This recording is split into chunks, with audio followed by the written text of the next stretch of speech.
Ils sont des milliers de Béninois à s'enliser dans l'incivisme vis-à-vis de l'environnement. Cela n'a que des conséquences néfastes sur ce dernier et surtout sur la santé. Et c'est fort de ce constat que le Cercle de réflexion et d'action citoyenne est tresseur de cordes à organiser ce camp de l'enfant citoyen 2016.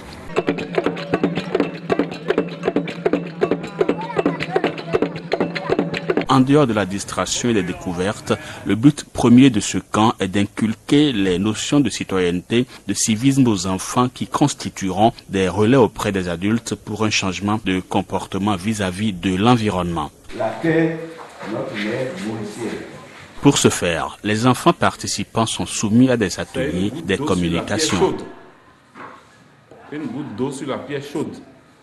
J'ai chauffé une pierre à plus de 100 Constance degrés. Pamegan fait partie du comité d'organisation du Cercle d'action citoyenne. Alors, ce qu'il faut savoir, c'est que les tresseurs de cordes, nous travaillons pour, nous faisons ce que nous pouvons, bien entendu, pour la restauration de la citoyenneté responsable.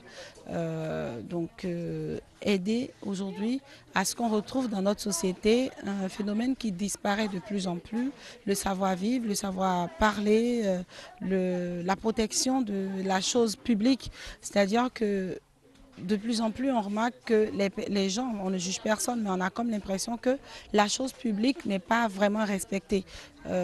Sinon, n'est pas toujours respectée. Et donc, nous, on s'est dit quoi? On s'est dit qu'il faut travailler avec les enfants, puisque les enfants sont la relève de demain. Donc, travailler avec les enfants pour pouvoir leur inculquer ces valeurs-là, afin qu'ils puissent ils puissent grandir avec ces valeurs-là pour notre environnement. Et donc voilà, c'est un peu ce que nous faisons. C'est pas la première fois qu'on fait un tel camp. On a déjà fait pas mal de choses avec les enfants. On a l'habitude de travailler avec des enfants sur des thèmes. Par exemple, au mois de décembre dernier, on a organisé la Noël de l'enfant citoyen, où on a parlé avec les enfants de l'histoire du Bénin, parce qu'on a estimé qu'il est important que les enfants maîtrisent leur environnement.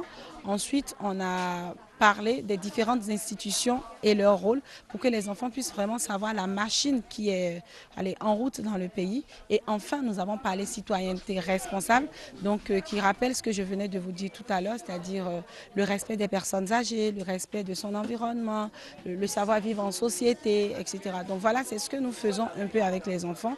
Et pourquoi un camp? Simplement parce que nous avions l'habitude de travailler avec les enfants sur peut-être une journée, 2 journées, mais on a eu une forte demande au niveau des parents et pas mal de personnes qui nous suivent sur la durée en disant que ce que vous faites, c'est très très bien. Si vous pouviez le faire, si vous pouviez l'étendre à plusieurs jours, ça va être encore plus intéressant.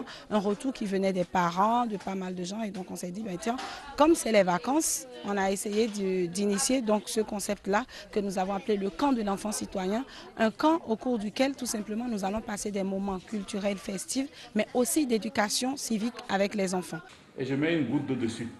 Après les communications des 2 premiers jours qui avaient chacune pour thème la terre, notre mère nourricière, et l'eau, source de vie, les enfants se sont dit prêts à avoir désormais de bons comportements envers la terre et l'eau, vu leur importance dans la vie de l'homme. Nelson Ndavakan et Grace Satoguinat sont tous 2 des participants.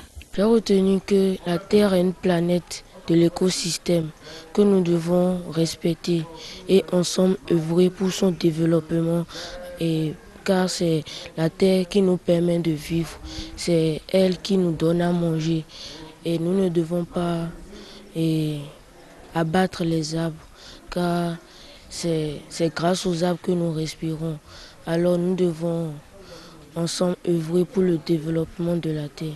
On a eu une causerie sur le thème de la terre, notre mère nourricière. J'ai retenu de cette causerie que nous devons œuvrer pour la protection de notre terre. Nous devons sauvegarder la terre, puisque c'est la terre qui nous fournit notre nourriture, nos richesses, et sans la terre, nous ne pouvons pas vivre.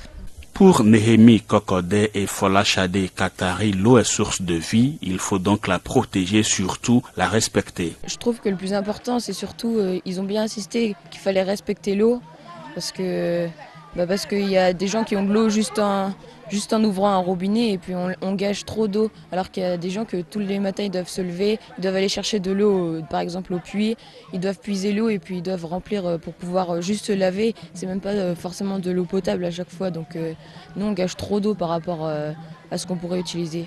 J'ai retenu que l'eau est très importante pour la vie. Par exemple, il y a quelques religions qui l'utilisent en tant que Dieu sacré, comme une divinité. Nous devons la préserver, nous ne devons pas la gaspiller surtout. C'est bon. Allez, toi, avance. Vous adaptez à la vitesse maintenant, mais avec le même pas. C'est vous qui cherchez, vous trouvez le moyen de rentrer dedans. Et on ne force pas. Joindre l'utile à l'agréable est la particularité de ce camp de vacances. Mais les moments de distraction ont une place au cours de cette colonie.